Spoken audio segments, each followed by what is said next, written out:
Assalamualaikum warahmatullahi wabarakatuh. Berikut adalah tutorial atau ramuan untuk gejala serak atau bisa untuk mengobati penyakit batuk. Untuk itu siapkan asam jawa 2 butir paling banyak,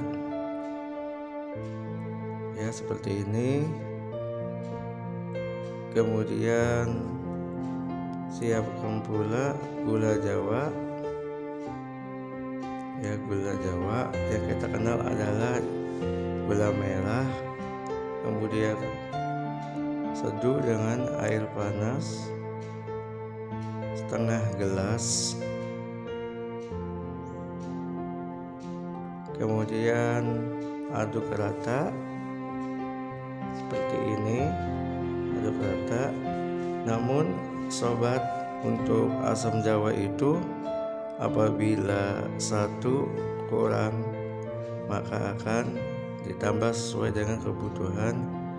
Namun air yang digunakan juga jangan terlalu banyak, ya, karena kadar dari keduanya itu menjadi encer. Ya, ini adalah salah satu obat herbal secara turun temurun. Insya Allah penyakit batuk atau serak akan hilang.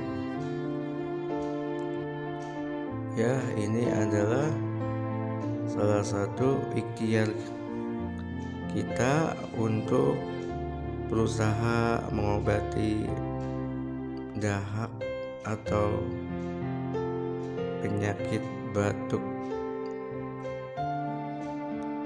Seperti ini bisa ditambahkan karena mungkin volume airnya terlalu banyak, maka harus diseimbangkan. Untuk itu kepada sobat AMC sekalian, nanti porsinya itu memakai gelas sedang, ya. Kadar dari bahan keduanya itu seimbang. Semoga bermanfaat. Wassalamualaikum warahmatullahi wabarakatuh.